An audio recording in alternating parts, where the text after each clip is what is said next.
오늘 하나의 말씀은 사도행전 3장 1절에서 10절 말씀까지입니다. 사도행전 3장 1절에서 10절 말씀까지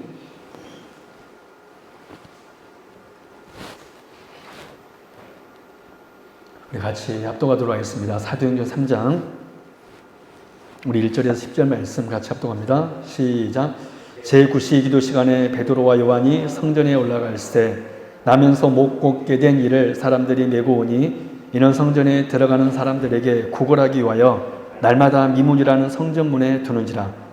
그가 베드로와 요한이 성전에 들어가려함을 보고 구걸하거늘 베드로가 요한과 더불어 주목하여 이르되 우리를 보라 하니 그가 그들에게서 무엇을 얻을까 하여 바라보거늘 베드로가 이르되 은과 금은 내게 없거니와 내게 있는 이것을 내게 주노니 나사렛 예수 그리스도 이름으로 일어나 걸으라 하고 오른손을 잡아 일으키니 발과 발목이 곧 힘을 얻고 뛰어서서 걸으며 그들과 함께 성전으로 들어가면서 걷기도 하고 뛰기도 하며 하나님을 찬송하니 모든 백성이 그 걷는 것과 하나님을 찬송함을 보고 그가 본래 성전 미문에 앉아 구걸하던 사람인 줄 알고 그에게 일어난 일로 인하여 심히 놀랍게 여기며 놀라니라. 아멘.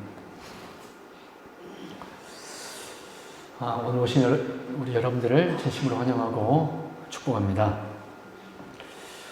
여러분 오늘 말씀은 오순절 이제 성령 강림 후에 사도 베드로와 요한이 성전에 올라가다가 일어난 사건을 기록하고 있습니다.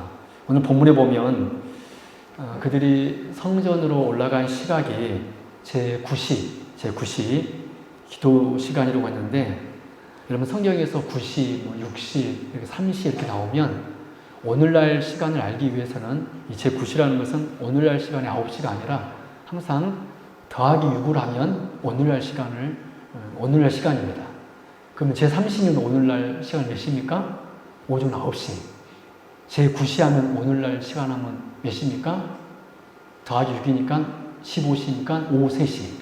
이렇게 더하기 6을 하면 오늘날 시간을 이렇게 시간임을 알 수 있습니다. 그래서 오늘 제9시라고 그랬으니까 오늘날 시간으로 치자면 오후 3시에 해당합니다. 당시 유대인들은 하루에 2번 기도 시간을 가졌는데 오전 9시와 오후 3시 이렇게 2번 기도 시간을 가졌습니다. 그래서 오늘 보니까 9시에 갔다라는 것은 오후 3시니까 두 번째 오후 기도 시간에 사도 베드로와 요한이 성전으로 올라갈 때 미문이라고 하는 그 성전문에 구걸하는 그 한 사람을 만나게 되었던 것이죠. 그럼 이 사람은 2절 보니까 나면서부터 못 걷게 된 사람으로 베드로와 요한이 성전에 들어가는 것을 보고 무엇이라도 얻을까 하여서 그들을 쳐다보고 있었습니다. 여러분 다 이렇게 쳐다보고 있으니까 베드로가 요한이 멈춰서서 이렇게 뭐라고 그랬냐면 유명한 말씀 은과 금은 내게 없거니와 내게 있는 것으로 내게 주노니 나사렛 예수 그리스도 이름으로 일어나 걸어라.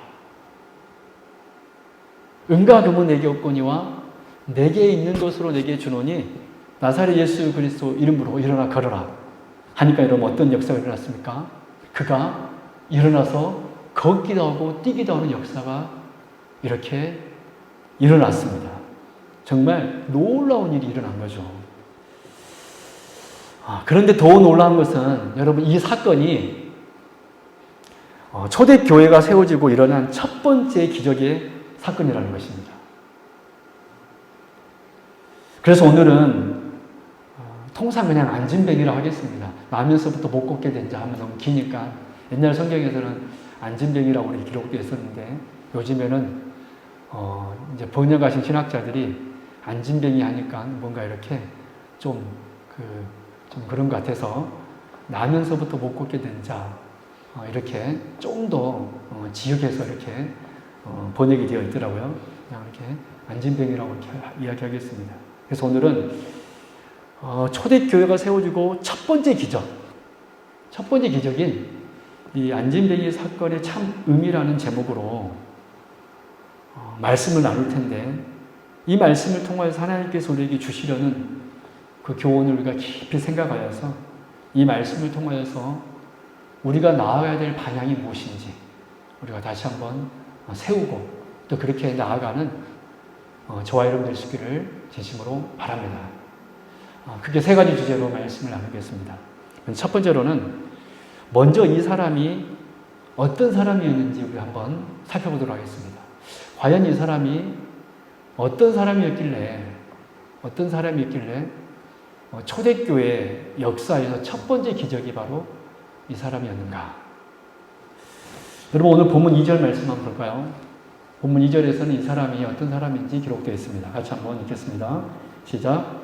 나면서 목 볶게 된 이를 사람들이 메고 오니 이는 성전에 들어가는 사람들에게 구걸하기 위하여 날마다 미문이라는 성전문에 두는지라. 여러분 그리고 사도행전 4장 22절 말씀을 보면은 이 표적으로 볼까요? 한 장만 넘기면 되니까 4장 22절 말씀 보니까 같이 읽을까요? 시작. 이 표적으로 병 나은 사람은 40여세나 되었더라. 이 사람의 나이가 40세였음을 우리가 또한 알게 됩니다. 즉 이 사람은 40세가 될 때까지 한 번도 걷지 못했던 사람이었습니다. 그는 출생 이후 지금까지 40년 동안 남의 도움이 없으면 살아갈 수 없는 그런 불쌍한 사람이었던 것이죠. 그리고 오늘 본문은 이 사람에 대해서 또 이렇게 말하고 있습니다. 오늘 본문 2절 하반절 말씀 보면 이는 성전에 들어간 사람들에게 구걸하기 위하여 날마다 미문이라는 성전문에 두는지라. 미문이라는 성전문에 두는지라. 여러분 한마디로 이 사람은 늘 성전 밖에 있었던 사람이었습니다. 문 밖에서 항상 구걸하던 사람이 바로 이 사람이었다는 것이죠. 여러분 호세아 2장 20절 말씀 보면 이런 말씀이 있습니다. 호세아 2장 20절 말씀 들어보십시오. 오직 여호와는 그 성전에 계시니 온 땅은 그 앞에서 잠잠할지니라. 오직 여호와는 그 성전에 계시니 온 땅은 그 앞에서 잠잠할지니라. 여러분 그래서 호세아 말씀에 의하면 당시 예루살렘 성전은 곧 하나님의 임재, 하나님의 임재를 상징하는 장소가 바로 성전이었습니다. 여러분 그래서 이 성전이 하나님이 계시는 곳이라면 호세아의 말씀처럼 여호와께서는 성전에 계시니라 라는 이 말씀처럼 이 성전에 하나님이 계시다라면 상징적인 의미입니다. 우리 하나님은 뭐 어떤 장소에 국한되는 분은 아니잖아요. 상징적인 의미입니다. 성전하면 하나님의 임재를 상징하는 것. 여러분 그래서 정작 그 사람이 은혜를 받기 위해서는 성전 밖에 있어야 됩니까? 아니면 성전 안으로 들어가야 됩니까? 성전 안으로 들어가야 됩니다. 은혜 받기 위해서는. 그런데 아이러니하게도 이 사람은 늘 성전 밖 미문에서 사람들을 바라보며 구걸하고 있었다는 것이죠. 다시 말씀드리지만 만약 그가 하나님을 전적으로 바라보고 의지하는 사람이었다면 그는 성전 미문 밖에서 사람에게 구걸할 것이 아니라 성전 안으로 들어가서 하나님께 은혜를 구해야 했을 것입니다. 그는 40년 동안 그렇게 하나님이 아닌 사람을 의지하며 살아왔다라는 것입니다. 이 사람이 바로 나면서부터 못 걷게 된 사람의 모습입니다. 그는 병자인과 동시에 나면서부터 한 번도 못 걷는, 그래서 다른 사람의 도움을 받아서 살아야 되는 그런 불쌍한 사람인가 동시에 그런 어떤 사람이었습니까?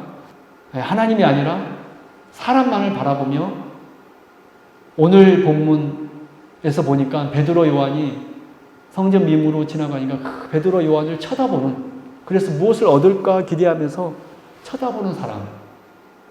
하나님의 은혜가 아닌 사람에게 도움을 청하는 그런 사람이 바로 이 나면서부터 못 보게 된 이 안진병이었다는 것입니다. 사랑 여러분, 그렇다면 과연 이 세상 모든 사람의 현 주소는 보면 어떠할까요? 여러분, 지금 이 세상 모든 사람들이 지금 머물고 있는 곳이 어디입니까? 모든 인간들은 나면서부터 제저주 아래에 놓여 있어서 출생하면서부터 죽음에 이를 때까지 하나님과 상관없는 곳에서 사람 의지하며 살아가다가 결국 멸망받을 수밖에 없는 인생들이 우리 이 시대의 모든 사람들, 아담 이후로 모든 인류의 사람들의 현주소라는 것입니다. 그래서 모든 인간들은 나면서부터 못 꽂게 된 이 사람과 같이 다 성전 문 밖 인생이라는 것입니다. 이 나면서부터 안진뱅이 못 꽂게 된 이 사람만 성전 밖, 즉 하나님의 은혜 밖 인생이 아니라 이 세상 모든 사람들이 바로 하나님이 계시는 그 성전 안이 아니라 성전 밖 인생이라는 것입니다. 성전문을 활짝 열어놓아도 늘 성전 밖에서만 살아갑니다. 교회 문을 활짝 열어놓아도 사람들은 관심이 없습니다. 교회 안에 복이 있고 교회 안에 구원이 있는데 교회 문 밖에서 그 모든 삶의 시선을 사람에게만 두고 그 모든 삶의 시선을 물질에게만 두고 그 모든 삶의 시선을 명예에게만 두고 그 모든 삶의 시선을 자신들의 목표에게만 두고 살아가고 있는 것입니다.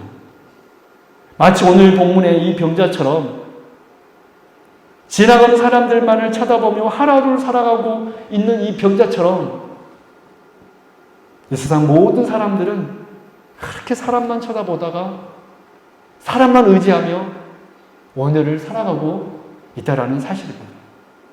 그래서 오늘 우리는 이 본문의 안진뱅이를 통하여서 저와 여러분을 포함한 모든 인생의 모습을 우리는 살펴볼 수 있습니다.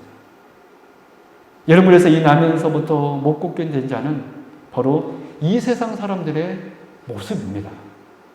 즉 성전 밖 인생이라는 것입니다. 그럼 이제 두 번째 주제로, 그렇다면 베드로는 왜 이 사람을 걷게 했을까요?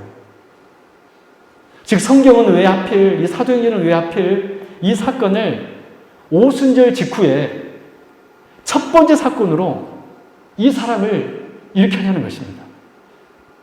그 많은 병자 중에 여러분, 이때 당시 병자가 이 사람뿐이었겠습니까? 정말 많은 병자들이 있었을 것입니다. 그런데 왜 사도행전에서는, 성경은 오순절 직후 교회가 맨 처음 시작하였을 때 왜 하필 이 나면서부터 못 걷게 된 이 사람에게 기적을 베풀었냐는 것입니다. 여러분, 성경에 어떤 기적이 나올 때 그 기적을 단지 신기한 일로만 받으면 성경의 모든 기적이, 야, 하나님께서는 이런 일도 하실 수 있는 분이시구나. 야, 하나님께서는 그의 제자들 이렇게 멋있게 사용했구나. 라는 한 주제로 똑같아져 버리고 말 것입니다.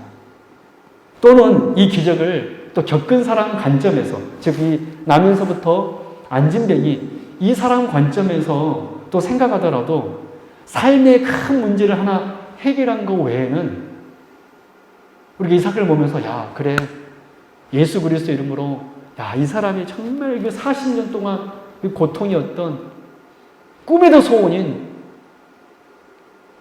걷는 것, 정말 상상도 못했던, 그래서 그냥 단순히 어떤 한 사람의 삶의 문제가 해결한 것,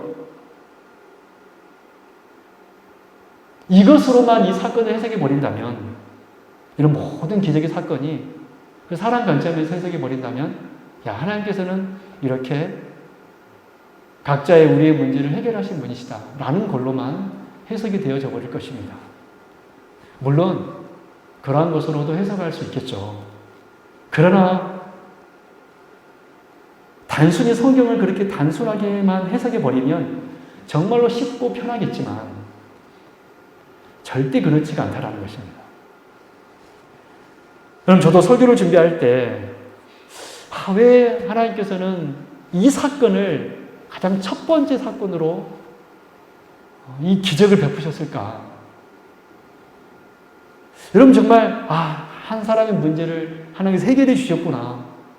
그렇게 하나님께서는 저와 여러분의 문제도 해결해 주실 것입니다. 단순하게 그냥 이렇게 편하게 설교를 준비하고 해서 가면 저도 참 편할 것 같습니다.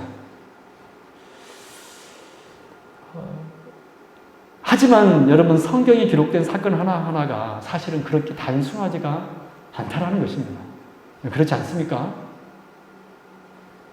그래서 오히려 우리는 이런 본문을 대할 때 이렇게 질문해야 됩니다. 왜 베드로는 이 사람을 낫게 했을까? 왜 하필 이 시기 곧 오순절 성령 강림으로 지금 교회가 이제 시작한 바로 이 직후에 오순절 성령 강림 바로 직후에 이 기적을 행했을까? 왜 하필 나면서부터 안진뱅이였을까? 라는 질문을 우리는 할 수 있어야 됩니다.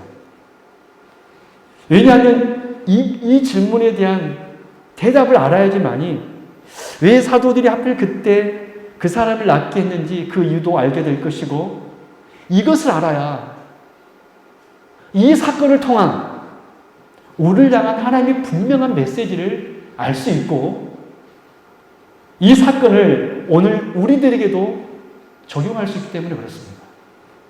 왜 하필이면 이 사람인가? 우리는 그 이유를 첫 번째, 이 사람이 곧 누구의 모습이라는 걸 먼저 우리는 알았습니까? 바로 저와 여러분의 모습이라는 것을 우리는 알았습니다. 여러분 좀 더 살펴보면 이제 왜 하필 나면서부터 못 걷게 된 이 사람을 구원하셨는가? 이에 대한 해답을 한번 찾아보도록 하겠습니다. 여러분, 그래서 우리 이 사실을 알기 위해서는 예수님의 치유 사건 중, 예수님께서 많은 병자들을 치유하셨잖아요. 이 치유 사건 중 오늘 본문의 이 안진뱅이처럼 걸을 수 없는 자를 걷게 하시는 기적이, 이 기적을 예수님께서 자주 베풀고 있다는 것을 우리는 주목할 수 있어야 됩니다. 여러분 마태복음 15장 31절 말씀을 한번 볼까요? 여러분 예수님께서는 그 많은 사건 중에 여러분 이 나면서부터 못 걷게 된 자들을 자주 치유하십니다. 우리 마태복음 15장 31절 같이 한번 합독하도록 하겠습니다. 시작. 말 못하는 사람이 말하고 장애인이 운전하여 되고 다리 저른 사람이 걸으며, 그렇죠, 맹인이 보는 것을 무리가 보고 놀랍게 여겨 이스라엘 하나님께 영광을 돌리니라. 여러분 그리고 몇 장 넘겨서 마태복음 21장 14절 말씀도 한번 보십시오. 마태복음 21장 14절은 예수님께서 이제 예루살렘 성에 입성하여서 성전에 들어가셨을 때 성전 청결 사건 후에 행하신 기적의 사건입니다. 우리 21장 14절 같이 읽습니다. 시작. 맹인과 저는 자들이 성전에서 예수께 나오매 고쳐주시니. 네, 여기서도 맹인과 어떤 사람을 고쳐주십니까? 저는 자들, 즉 못 걷게 된 사람을 고치시고 있습니다. 여러분 그래서 우리는 오늘 본문의 사건을 볼 때 주님도 자주 이 못 걷게 된 사람을 고치셨는데 라는 것을 우리는 알고 또 생각할 수 있어야 됩니다. 이 사실을 알고 오늘 본문뿐만 아니라 사도행전에서는 8장, 사도행전에서는 8장에서 보면 빌립 집사님이 사마리아 전도 때 중풍병자와 못 걷는 자를 고치는 사건이 기록되고 있습니다. 우리 사도행전 8장 7절 말씀 보십시오. 오늘 본문도 그런 이 못 걷게 된 사건이 기록되어 있지만 빌립 집사님도 그런 사람을 고칩니다. 사도행전 8장 7절입니다. 같이 읽겠습니다. 시작. 많은 사람에게 붙었던 더러운 귀신들이 크게 소리를 지르며 나가고 또 많은 중풍병자와 못 걷는 사람이 나으니. 네, 여기서도 못 걷는 사람을 치유하는 사건이 나오고 있습니다. 여러분 그뿐일까요? 사도행전 14장에서 8절 10절 말씀 보면 사도 바울도 루스드라 성에서 나면서부터 걷지 못한 자를 치유합니다. 우리 사도행전 14장 8절 10절 말씀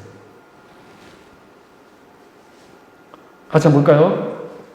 시작. 루스드라에 발을 쓰지 못하는 한 사람이 앉아있는데 나면서 걷지 못하게 되어 걸어본 적이 없는지라. 바울이 말하는 것을 듣거늘 바울이 주목하여 구원받을 만한 믿음이 그에게 있는 것을 보고 큰 소리로 이르되 내 발로 바로 일어서라 하니 그 사람이 일어나 걷는지라. 여러분 그렇습니다. 성경에 보면 우리 예수님께서 나면 못 걷게 된 자를 고쳐주셨고 또 사도행전에서는 사도 베드로와 요한이 빌립 집사님이 사도 바울이 바로 이 중풍병자와 소경과 함께 이 못 걷는 자를 고치고 있다는 것을 우리는 여러 성경을 통하여서 확인할 수 있습니다. 여러분 이 정도 보니까 이 못 걷게 된 자가 걷는 사건이 보통 사건이 아니라는 것을 여러분들은 감지하였을 것입니다. 이 사건이 그냥 사건이 아니구나. 우연히 못 걷게 된 사람이 지나가고 있었는데 사도들이 이렇게 고쳤구나 라는 것이 아니라 여기에는 분명한 하나님의 의도가 있었구나 라는 것을 우리는 이제 알 수 있을 것입니다. 여러분 그러면 그 의도가 무엇일까요? 그 의도는 마태복음 11장에 기록되어 있습니다. 제가 봉독해 드릴게요. 마태복음 11장 5절입니다. 맹인이 보며 못 걷는 사람이 걸으며 나병 환자가 깨끗함을 받으며 못 듣는 자가 들으며 죽은 자가 살아나며 가난한 자에게 복음이 전파된다 하라. 여러분 이 말씀은 세례 요한이 옥에 갇혔을 때 예수님께 자신의 제자들을 보내어서 물었던 질문에 대한 주님의 답변이었습니다.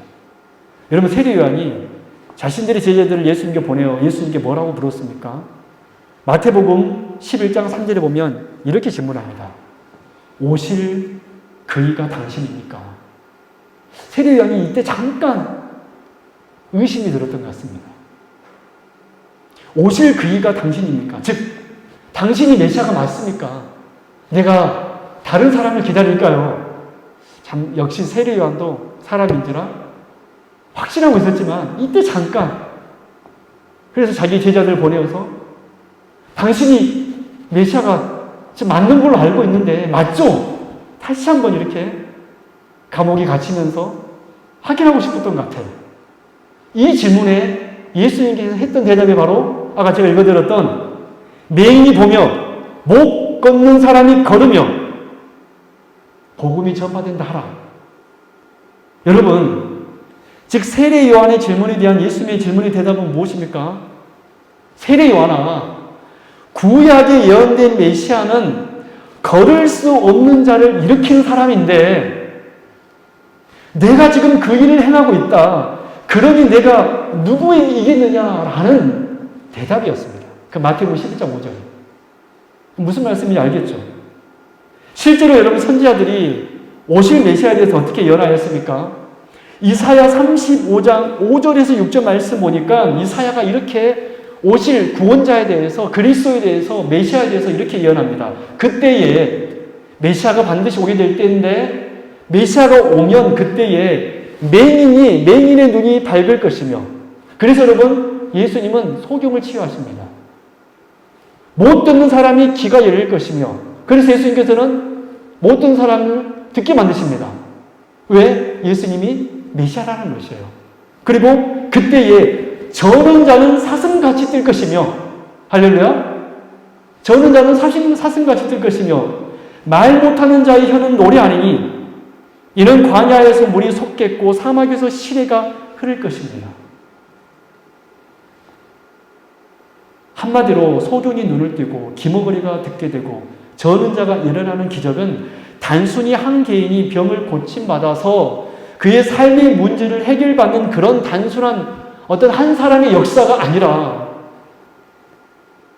그리스도의 기적, 그 구약의 수많은 선지자들이 예언한 바로 그 메시아, 메시아가 이 땅에 임했을 때, 하나님 나라가 도래했을 때 일어나는 기적이 바로 이 못 걷는 자가 걷게 되는 기적의 사건이라는 것입니다. 그래서 예수님께서는 세례 요한에게 내가 못 걷는 자를 고치지 않았느냐? 그러면 내가 과연 누구이겠느냐? 세례 요한아, 바로 구약에 예언된 바로 그 그리스도 메시아다. 너 확신을 가져라. 라고 대답했던 것입니다. 여러분, 따라서 여러분, 오늘 본문 오순절 성령 강림 직후에 사도행전 3장에서 사도 베드로와 요한이 예수님이 뒤를 이어서, 그리고 빌립 집사님이 사도 바울이 걸을 수 없는 자를 고친 이 사건은 어떤 사건입니까? 주님께서 이 땅에 임재하고 있음을, 메시아가 지금도 역사하고 있음을 선포하고 있는 사건이라는 것입니다. 여러분과 제가 사도행전 첫 번째 시간에 나누었던 말씀이 있었습니다. 여러분들은 기억할 것인데, 참 위로라는 제목으로 제가 말씀 전했습니다. 여러분, 우리에게 참 위로는 제가 뭐라 그랬죠, 그때? 이 사도행전에서 우리에게 하나님께서는 참 위로를 주신다. 근데 그 위로가 무엇이었습니까? 그 위로는 주님께서 승천하시면서 우리에게 위로를 주셨는데, 주님께서는 승천하셨지만은 지금도 여전히 성령 하나님을 통하여서 이 땅의 교회들을, 저와 여러분들을 다스리고 계시다는 이 사실 때문에 우리에게 참 위로가 있더라 그랬습니다. 우리를 고아와 같이 내버려 두지 않으시고, 주님께서는 지금도 여전히 우리와, 주님께서 그랬잖아요. 내가 세상 끝날까지 너희와 항상 함께 하리라. 이것이 바로 우리에게 위로라 그랬습니다. 즉, 우리를 위해 십자가에 죽으시고 부활 승천하신 그분께서 지금도 여전히 저와 여러분을 위해 일하고 계시다. 이 사실이 우리에게 위로가 된다는 사실을 여러분과 같이 말씀을 나누었습니다. 여러분, 그래서 오늘 본문의 사건은 어떤 사건입니까? 나면서부터 못 걷게 된 자가 일어난 사건은 메시아의 기적입니다. 그런데 그 메시아의 기적이 사도 베드로와 요한을 통하여서 행해주고 있습니다. 빌립 집사를 통하여 행해졌고 사도 바울을 통하여 행해졌으니까 그것이 무슨 뜻입니까? 지금도 여전히 우리 주 예수께서 이 땅에 지금도 역사하고 있다는 것을 결정적으로 보여주고 있는 사건인 것입니다. 할렐루야. 제자들은 예수님이 승천하셨기 때문에 이제 우리가 주님이 계셔도 우리가 사역을 감당할까 말까 하는데 어떻게 우리가 살 수 있을까? 근데 주님께서 뭐라 그랬죠? 내가 성령을 보내리니 성령과 함께 내가 너희들과 함께 할 것이다. 그래서 이 안진뱅이 사건은 주님께서 실제로 이 땅에 임재하고 있음을 결정적으로 보여주는 사건이 바로 예수님의 기적이었던, 못 걷는 자는 누구나 할 수 있는 기적이 아니라 오직 메시아만 할 수 있는 기적인데, 그 기적을 예수 그리스도 이름으로 선포할 때 일어났다는 사실입니다. 할렐루야. 여러분, 그래서 오늘 우리는 첫 번째 주제를 통해서 무엇을 알았습니까? 그 병자가 바로 우리의 모습이라는 것을 알았습니다. 그런데 지금 그 안진뱅이인, 나면서부터 안진뱅이인 바로 우리가, 여러분 지금 어디에 있습니까? 저와 여러분이. 성전 밖이 아닌 어디 안에 들어와 있습니까? 성전 안에 들어와 있습니다. 여러분, 이것이 기적입니다. 여러분, 이것이 우리 주님께서 믿는 자들이 주의 교회에서 이 코로나 상황 가운데서도 정말 하나님을 사랑하여서 이곳에 와서 예배드리는 이 모습이 바로 뭐냐면, 우리 주님께서 지금 이곳에 임재하신다는 결정적인 증거가 바로 저와 여러분이라는 사실입니다. 할렐루야. 여러분, 얼마나 감격스러운 일입니까? 어떻게 나는 성전 밖 인생인데 어떻게 내가 하나님의 교회 안에 와서 하나님 앞에 예배드리고 찬송드리며 주의 말씀 듣고 기뻐하고 있는가? 바로 안진뱅이인 우리가 주님께 치유받아. 그 주 예수 그리스도의 이름으로 치유받아. 주님 안에 있는 이것. 이것이 바로 우리 주님께서 지금도 여전히 우리와 함께 하신다는 결정적인 증거 1, 증거 2, 증거 3, 증거 4, 증거 5, 6, 7이라는 것입니다. 할렐루야. 여러분, 이 얼마나 놀라운 은혜이며 복입니까? 여러분, 그래서 제가 여러분을 볼 때 귀하게 여기지 않을 수가 없는 것이고, 제가 여러분을 볼 때 사랑하지 않을 수가 없는 것입니다. 왜냐하면 여러분들은 하나님의 임재의 증거이기 때문에 그렇습니다. 여러분, 이것이 여러분 동의가 되어지십니까? 이것이 아멘으로 받아들여지시고 이것이 은혜로 받아들여지십니까? 저는 저에게 복입니다. 비록 제가 엄청난 부유한 사람도 아니고, 제 이름 이 두 자가, 이 김신이라는 이름이, 여러분 제 이름을 누가 안지 아세요? 아무도 모릅니다. 여러분들만 제 이름 알잖아. 저는 유명한 사람도 아니고 아무것도 아닌데, 한 가지 제가 놀라운 것은 뭐냐면, 제가 바로 주님이 지금도 여전히 역사하신다는 결정적인 증거 1호입니다. 여러분이 바로 결정적인 증거 1호인 거예요. 그래서 우리는 이 땅에 살면서 낙심할 필요가 없는 것입니다. 야, 내가 이런 사람이구나. 여러분, 그래서 마지막으로, 그러므로 우리가 바라봐야 할 삶의 방향은 무엇일까요? 이제 우리에게 이 사건 한번 더 적용해 봅시다. 즉, 다시 말해 우리는 오늘을 살면서 무엇을 소망하면서 살아야 하냐는 것입니다. 그것은 바로 먼저는 예수 그리스도의 이름입니다. 즉, 내가 바로 예수 그리스도 이름으로 하나님의 백성 되었음을 귀하게 여기며, 또 백성 되어 가기를 우리는 소망하면서 살아야 한다는 것입니다. 이것이 바로 오늘 본문의 기적을 그리고 우리에게 실제로 적용된 우리의 삶의 방향이 되어야 됩니다. 내가 바로 예수 그리스도 이름으로 하나님의 백성 되었음을 알고 귀하게 여기며 감사하게 여기며, 또 그렇게 앞으로 내가 주님께서 나를 부르시는 그날까지 주의 백성은 되어가기를 소망하며 사는 삶, 이 삶이 바로 우리가 진짜 소망하면서 살아가야 될 모습이라는 것입니다. 여러분, 성전 미문에 앉아서 구걸하였던 이 사람은 사실 처음에 사도 베드로와 요한에게 무엇을 구걸하였습니까? 은과 금을 요구하였습니다. 그런데 베드로 요한이 뭐라 그랬죠? 이 사람이 준 것은 돈이 아니었습니다. 그에게 준 것은 뭐냐면 바로 예수 그리스도의 이름이었던 것입니다. 그러므로 우리는 이 땅에 살면서 소망하면서 금과 은을 갖는 것을 소망하는 인생이 아니라, 또한 건강을 갖는 것을 소망하는 인생이 아니라, 예수 그리스도를 통하여 주어진 하나님의 백성됨을 갖는 것이, 내가 어떻게 하면 정말 하나님의 백성답게 살아갈 수 있을까?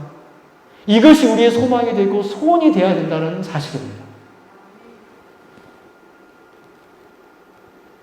이것이 바로 우리의 기도 제목이 되어야 되고, 이것이 바로 우리의 삶의 진짜 목표가 되어야 한다는 것입니다. 여러분, 그래서 이 치유함을 받은 이 사람이 어떻게 했습니까? 우리 8절 말씀 같이 한번 볼까요? 시작. 뛰어서서 걸으며 그들과 함께 성전으로 들어가면서 걷기도 하고 뛰기도 하고 하나님을 찬송하니. 할렐루야. 여러분, 그래서 우리는 내가 하나님의 백성된 그 모습의 첫 번째는 뭐냐면 하나님을 찬송하는 그런 삶의 모습이 있기를 늘 소망하며 살기 바랍니다. 하나님을 찬송한다는 것이 무엇이죠? 매일의 삶에서 하나님을 감사하는 삶입니다. 정말 사실 우리는 늘 원망합니다. 제가 참 여러분들에게 부끄러운 것은, 여러분, 저의 약점을 가장 잘 알고 있는 사람이 누구일까요? 제 식구들일 것입니다. 그래서 제가 이렇게 설교하면서 참 부끄러울 때가 한두 번이 아닙니다. 저의 약점을, 저의 연약함을 가장 잘 알고 있죠.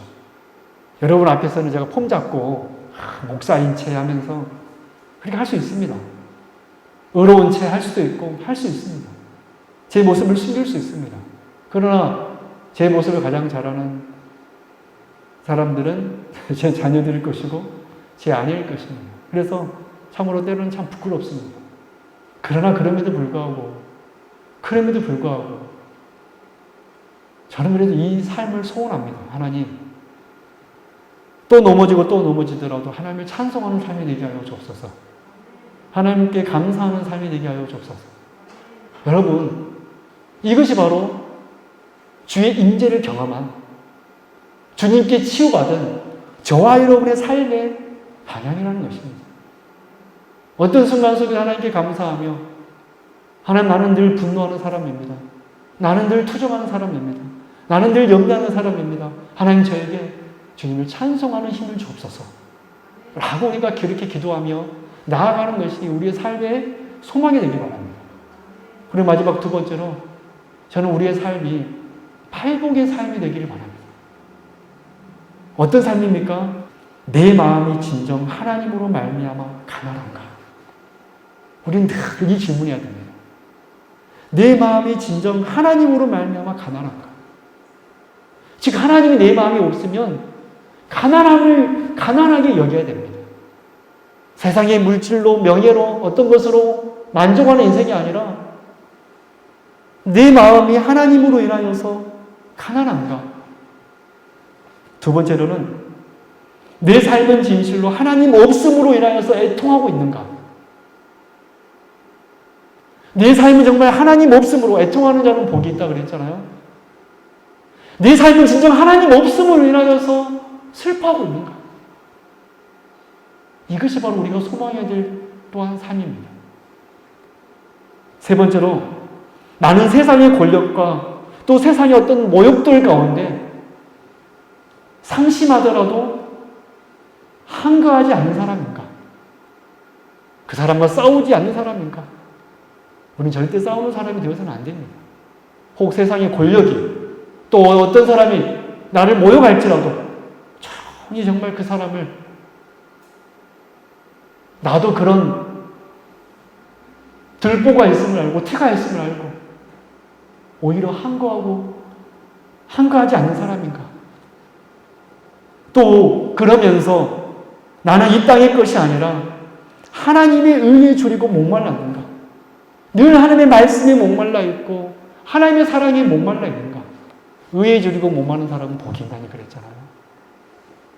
그리고 또 긍휼히 여기는 자는 복이 있다 그랬잖아요. 나는 세상을 향하여 불쌍히 여기는 마음을 가지고 있는가? 나는 세상에 대해서, 내 옆에 사람에 대해서 여러분, 우리 서로를 불쌍히 여기며 긍휼히 여길 수 있기 바랍니다. 그러면요, 내 옆에 사람이 혹 실수하더라도 그 사람을 용서해 줄 수 있습니다. 연약한 사람이구나. 여러분, 또 우리에게 이런 믿음이 있길 바랍니다. 이런 방향이 있길 바랍니다. 나는 하나님을 보고 있는가? 우리 늘 사람을 보잖아요. 나는 하나님을 보고 있는가? 그리고 나는 주님처럼 참된 평화의 전파자인가? 나는 주님처럼 복음의 전파자인가? 마지막으로, 의를 위하여 핍박받는 자는 복이 있나니 나는 의를 위하여 핍박받는 것을 바라고 있는가? 나는 의를 위하여, 주님을 위하여 핍박받는 것을 바라고 있는가? 여러분, 이 팔복의 삶을 사는 것이야말로 우리가 진정으로 소망하며 살아갈, 주님께 나면서부터 못 걷게 된 정말 죄의 늪에서 허우적거리다가 결국엔 멸망받을 우리를 건져주신 그 은혜에 감사하면서 살아가야 할 저와 여러분의 모습이라는 것입니다.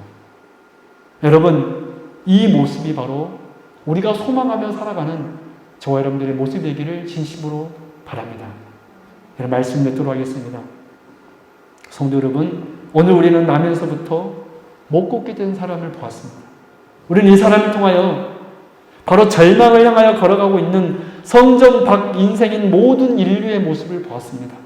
그런데 하나님께서는 사도 베드로와 요한을 통하여서 이 사람에게 예수 그리스도 이름을 줌으로써 그를 구원하여 주셨고, 오늘 우리들에게도 우리 하나님께서는 예수 그리스도 이름을 주셔서 우리를 하나님의 백성 삼아 주셨습니다. 그래서 오늘 우리가 나아가야 될, 바라봐야 할 방향이 무엇이었습니까? 그것은 바로 이 세상 속에서 살아가면서 나에게는 그리스도의 이름이 있는 줄로 알고 내가 하나님의 백성 되었음을 감사히 여기며 또 그렇게 하나님의 백성 되어가기를 소망하면서 살아가는 삶이 되기를 여러분 소원하는 저와 여러분 될 수 있기를 바랍니다. 당신의 소원이 무엇입니까? 라고 물어보면 이렇게 대답하면 참으로 100점짜리인 것 같아요. 하나님 백성 되는 것이 저의 소원입니다. 정말 팔복의 삶이 저의 삶이 되기를 저는 진정으로 바랍니다. 그래서 우리가 기도할 때 하나님, 제 마음이 진정으로 하나님으로 말미암아 가난한 자가 되게 하여 주옵소서. 내 삶은 진실로 하나님 없으면 애통하는 사람이 되게 하여 주옵소서. 세상의 권력과 모욕들 가운데 한가하지 않는 사람이 되게 하여 주옵소서. 그러면서 이 땅의 것이 아니라 하나님께 의의 주리고 목말라 하는 사람이 되게 하여 주옵소서.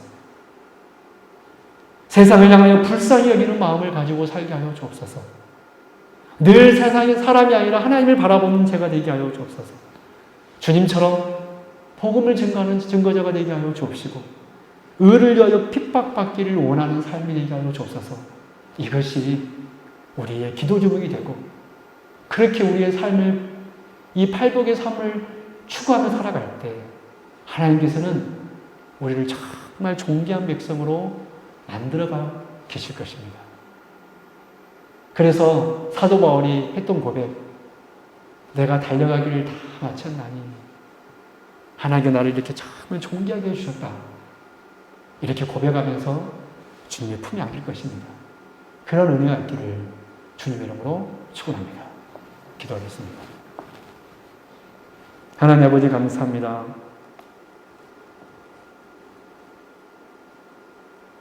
나면서부터 못 걷게 된 사람은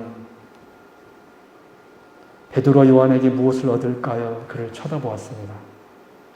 그때 베드로가 은과 금은 내게 없거니와 내게 있는 곳으로 내게 주노니 나사렛 예수 그리스도 이름으로 일어나 걸어라. 그에게 예수 그리스도 이름이 있게 되었습니다. 아버지 하나님, 오늘 우리들에게도 이 놀라운 기적의 역사가 나타났사오니 우리가 바로 여호와의 임재를 상징하는 증인들이오니 증인의 삶을 살게 하여 주시옵소서. 세상을 소망하며 사는 삶이 아니라 내가 하나님의 백성 되었음을 감사하게 여기며 살게 하여 주옵시고 또한 이 세상 속에 살아가면서도 하나님의 백성 되어가기를 소원하면서 살아가는 주의 백성들 되게 하여 주옵소서. 그것이 우리의 소원이 되게 하여 주시옵소서. 이것에 모인 주의 백성들, 하나님의 임재의 결정적인 증거자들이 오니 이 못 걷게 된 자가 성전으로 들어가 걷기도 하며 뛰기도 하고 하나님을 찬송했던 것처럼 온전히 주님을 찬양하는 삶이 되게 하여 주옵소서.